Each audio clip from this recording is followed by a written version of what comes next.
We published our outcomes of radialization of 20 limbs with a minimum 5-year follow-up in 2018 rather. And at that time, we had ulnar length of about 56% of the normal limb. The ulnar, distal ulnar, as everybody sees, hypertrophies beautifully at almost 97%. The median loss of correction of the hand-forearm angle was about 9% at the end of this follow-up. We had 14 patients and 20 limbs. And this was at 2018. But then we always thought that it's not the solution, an ideal solution in most of our children, because it was still about, just touching about 56% or between 50s and 60s. So there's always this mismatch of soft tissue structures and skeletal length with growth. That's the problem with the radial longitudinal deficiency. Sometimes there's anillage seen, and the taut flexor tendons are always there. And that causes change of the vector towards creating this flexion deformity and recurrence. The alignment achieved by notching the carpus or shaving the epiphysis was one of the ways to address this mismatch during surgery. And even Bhagwanko had to manipulate the carpus in few of his cases to achieve the correction.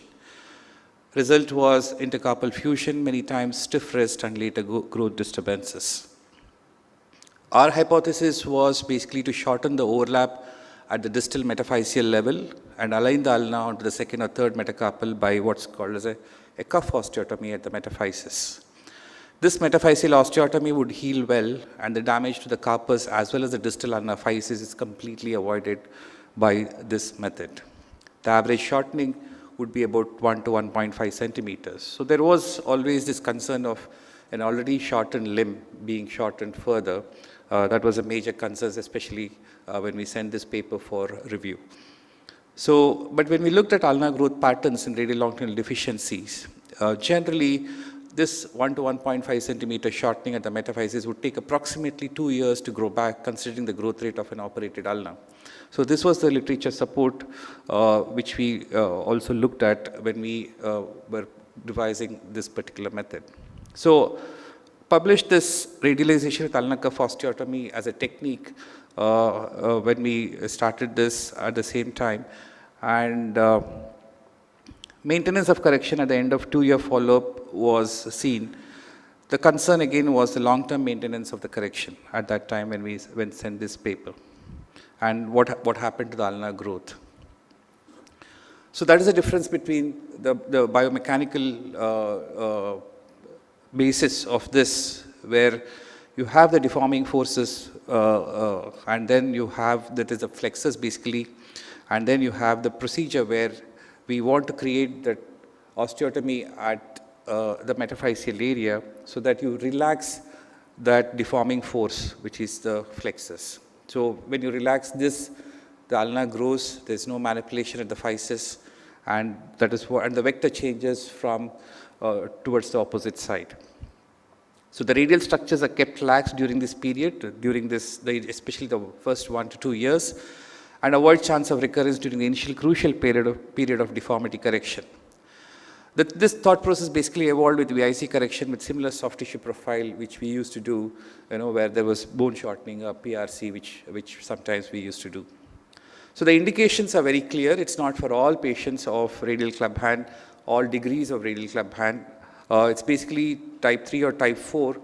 And especially cases with moderate severity that could be corrected passively, just about to neutral position, but still there's a lot of tightness there, and you can't really correct it completely, or rather over-correct it most of the times.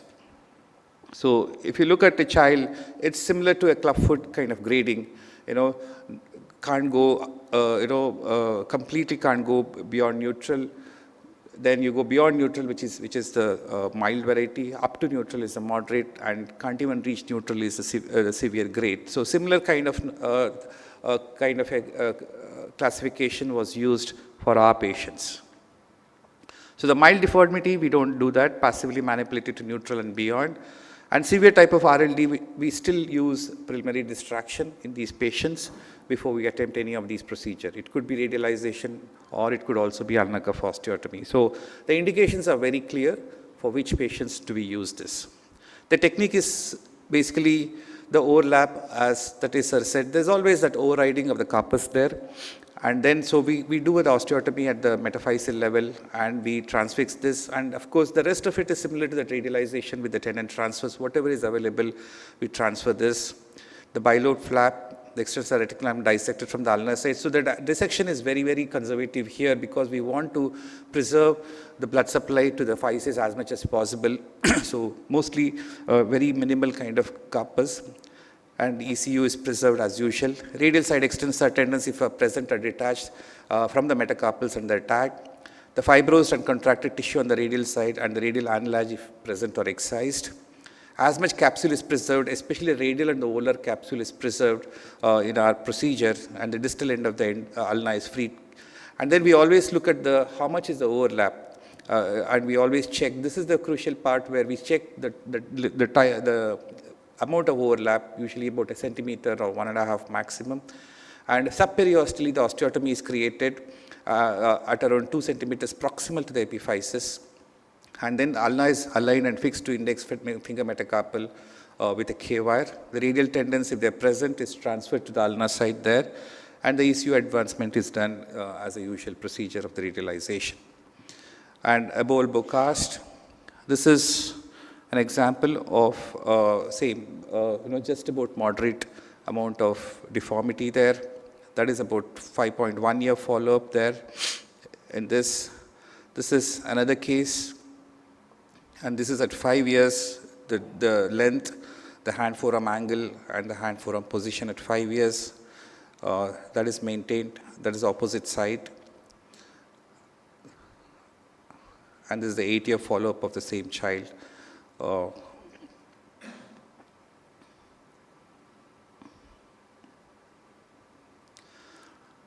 When we again looked at literature, when we started again looking at literature for what could be, why distraction or why not distraction? And so this paper, which came from Ames in 2022, the histopathological electron microscope and immunohistochemical findings, in particular the absence of myofibroblasts in tissue samples obtained from patients with RLD, do not support the assumption of abnormality in soft tissues as a secondary driver of deformity in RLD.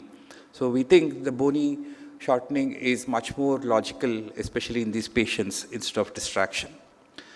Paley, in his ulnarization concept, which he uses, especially the proximal osteotomy, which he uses,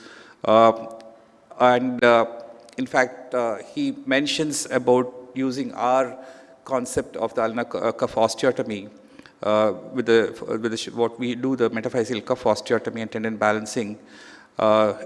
It supports Paley's relative length concept of ulnar shortening for acute correction of RCH, which he does at the proximal ulnar level. We published a medium-term follow-up with a mean follow-up of 66 months, range 50 to 96 in 2023 in JHS European. And our mean ulnar growth was 62% of the contralateral side at the final follow-up at this point of time, 2 years ago. We are continuing to monitor these children, follow up these children, this cohort of children.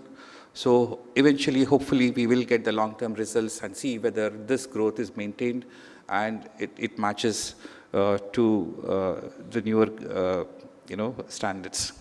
And as Sir showed his paper, he definitely, he's my mentor and advisor on this, so we always discuss on this. So he always tells, we'll wait for your long-term follow-up, and that's what we want to do, to wait and look at our long-term follow-ups and see how these children are doing in our cohort. So the spectrum of limb deficiencies makes it difficult to treat the condition holistically. The surgical options available improve the limb function to a large extent, but maintenance of the achieved correction, functional and aesthetic concerns of child and parents is a daunting task in RLD. The limb remains short, the wrist and forearm lack full function, even with all the procedures described as of now. Thank you.